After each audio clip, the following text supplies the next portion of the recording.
اللہ کے نیک برگزیدہ بندے، مقبول ترین بندے، اللہ والے، اللہ کے ولی، بزرگان دین رحمہم اللہ علیہم اجمعین کے واقعات اور مختصر سے حالات اس نیت سے عرض کر رہا تھا کہ ہمیں بھی اپنے گریبان میں جھانکنے کا موقع ملے، ہم لوگ بھی یہ سوچیں کہ یہ اللہ والے تھے، پیٹ بھی تھا، نفس بھی تھا، بیوی بھی تھی، بچے بھی تھے، پیاس بھی لگتی تھی، بھوک بھی لگتی تھی، کپڑا بھی درکار تھا، سردی گرمی بھی آتی تھی، ان لوگوں نے اللہ کی رضا کیسے حاصل کی؟ نیت میری کسی کی تردید مقصود نہیں، سمجھانے کے لیے کہتا ہوں جیسے سڑک پہ پیدل آدمی چل رہا ہو اور پاس سے کار گزرتی ہے تو دل میں خیال آتا ہے کہ میرے پاس بھی کار ہوتی۔ ان اللہ کے نیک بندوں کو دیکھ کر میں اور آپ کیوں نہیں سوچتے کہ میں بھی اللہ کا نیک بندہ بن جاتا؟ کوٹھی بنگلہ دیکھ کر، لمبا چوڑا کاروبار کارخانہ دیکھ کر آدمی کے دل میں آتا ہے یارو یہ کارخانے دار ہے، میں اس کا مزدور ہوں۔ تیرے دل میں یہ بات کیوں نہیں آتی کہ میں نماز بھی نہیں پڑھتا اور فلانا ساری رات سویا ہی نہیں؟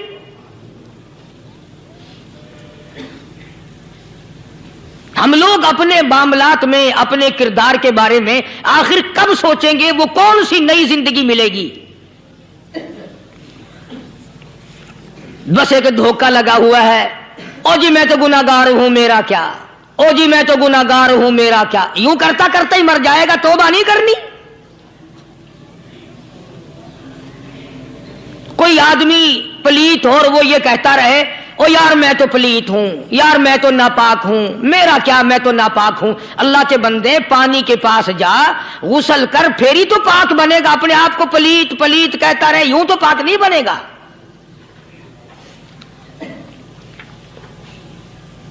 یہ اللہ والے جو ہوتے ہیں آدمی کے اندر کو ٹھیک کرتے ہیں۔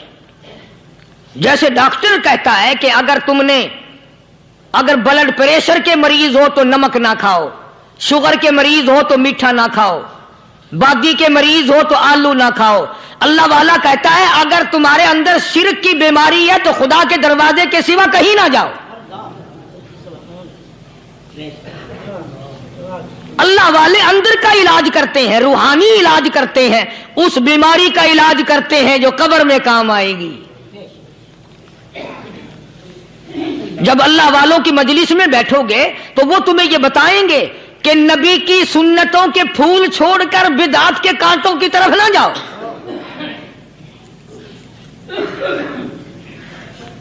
اور ہدایت ہے محمد کریم صلی اللہ علیہ وسلم کی، سبحان اللہ۔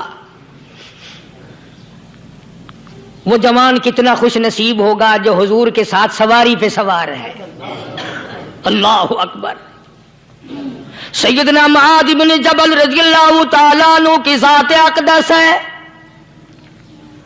جس سواری پہ محمد عربی صلی اللہ تعالی علیہ وسلم سوار ہیں، اسی سواری پہ صحابی بھی سوار ہے، آپ کے پیچھے سوار ہے۔ آپ نے 3 مرتبہ ارشاد فرمایا یا معاذ۔ وہ کتنا مقدروں والا جوان ہوگا جس کا نام آقا کے پیارے پیارے منہ سے نکلا۔ فرمایا یا معاذ، او معاذ، عرض کیا لبیک و سعدیک، میرے آقا میں حاضر ہوں، میں غلامی میں حاضر ہوں۔ کچھ نہیں فرمایا، پھر دوسری مرتبہ ارشاد ہوا یا معاذ،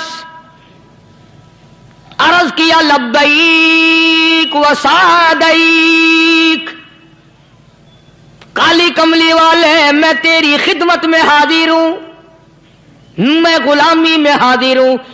تیسری مرتبہ پھر فرمایا یا معاذ۔ سمجھے آپ؟ یہ تو حضور کو پتا تھا کہ میری آواز اس نے پہلی دفعہ میں ہی سن لی، پکار رہا ہے میں حاضر ہوں۔ 3 مرتبہ آواز اس لیے دی، یعنی میں جو تجھے بتانا چاہتا ہوں وہ بڑی اہم بات ہے، توجہ کر۔